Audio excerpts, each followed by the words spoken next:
Tworzenie kolejnych bibliotek, eventów i projektów w Final Cut Pro to standardowa procedura. Jednak dzisiaj pokażę Ci, jak zmienić zwykłą bibliotekę na taką, która będzie mieć dodatkowe funkcje i przyspieszy Twój workflow jeszcze bardziej. Zacznijmy od tego, że chyba każdy montażysta lubi mieć porządek na timeline'ie, a jego wizualizacja powinna naturalnie współgrać z naszym workflow.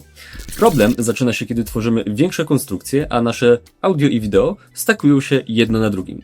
Ciężko nam wtedy określić, co jest co i podjąć decyzję, co przesunąć, usunąć czy zamienić. Tutaj teoretycznie był pewien pomysł od Apple, który dał nam możliwość ustawienia ról. Muzyka, efekty, wideo, titles, można nawet dodać własne role i kolory, ale tu rodzą się dwa główne problemy, na które oczywiście zaraz pokażę rozwiązanie. Problem pierwszy. Do dodatkowych ról nie można ustawić skrótów klawiszowych wewnątrz Final Cut'a, więc za każdym razem trzeba przeklikać niezliczoną ilość opcji, co nie ma większego sensu, bo nic nam to nie usprawnia. Drugi problem, nawet jeśli ustawisz dodatkowe kolory i uznasz, że możesz to każdorazowo przeklikiwać, to Apple miało inny zamysł i te role są tylko w tej jednej bibliotece. W innej role zostaną wyzerowane, więc za każdym razem trzeba by powtórzyć cały proces. Dlatego też dzisiaj zrobimy naszą złotą bibliotekę, która będzie mieć nie tylko zapisane dodatkowe role, ale pokaże Ci też, jak ominąć ograniczenia Final Cut Pro i stworzyć do nich skróty klawiszowe. Zaczynamy. Tworzymy naszą nową bibliotekę. Osobiście nazywam ją po prostu template. Dodaję X, bo taki template już mam. Dodaję cokolwiek na timeline, może być to nawet adjustment layer, ale dodam też jakikolwiek dźwięk, żeby potem sprawdzić, czy finalnie wszystko będzie działać. Przechodzę do nadania ról. Co do tego, nie mam większych ograniczeń, ale osobiście nie przesadziłem z ich ilością, by nie pogubić się ze skrótami klawiszowymi. Więc prawy przycisk myszy, assign roles, nieistotne które, bo dostęp i tak mamy do obu. Jak widać, mamy już predefiniowane adjustment clips, titles wideo oraz dialog effects music. I tutaj do video roles dodaję na przykład B-roll, żeby odróżnić go od A-rolla, który natywnie jest oznaczony jako wideo. I tego nie muszę zmieniać.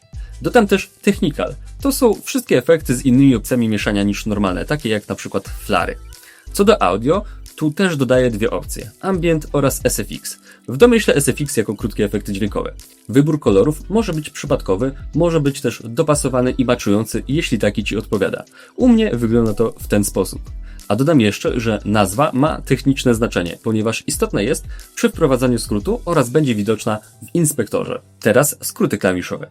Final Cut Pro ma już wgrane natywne skróty dla Titles, Video, Music i Effects. I tylko do nich. Można je zmienić lub usunąć w zależności od tego, jakimi skrótami klawiszowymi chcesz się posługiwać.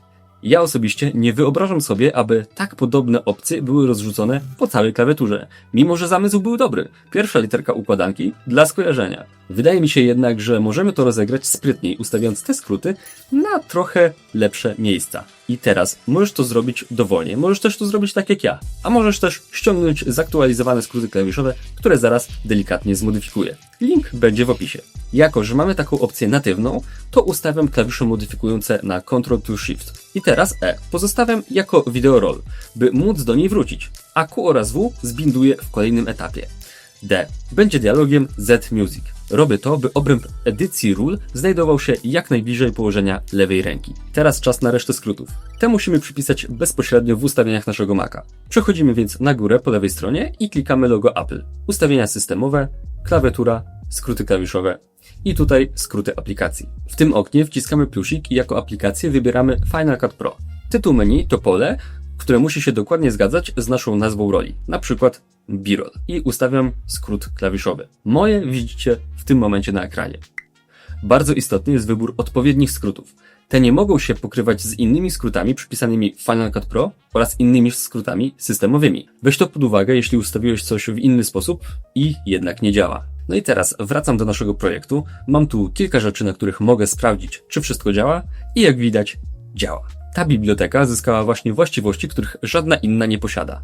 Ale to nie wszystko, co warto zrobić, bo skoro nasz workflow ma się opierać zawsze na jednej bibliotece, którą będziemy kopiować przed rozpoczęciem każdego nowego projektu, to warto w niej umieścić już projekty do przyszłej pracy.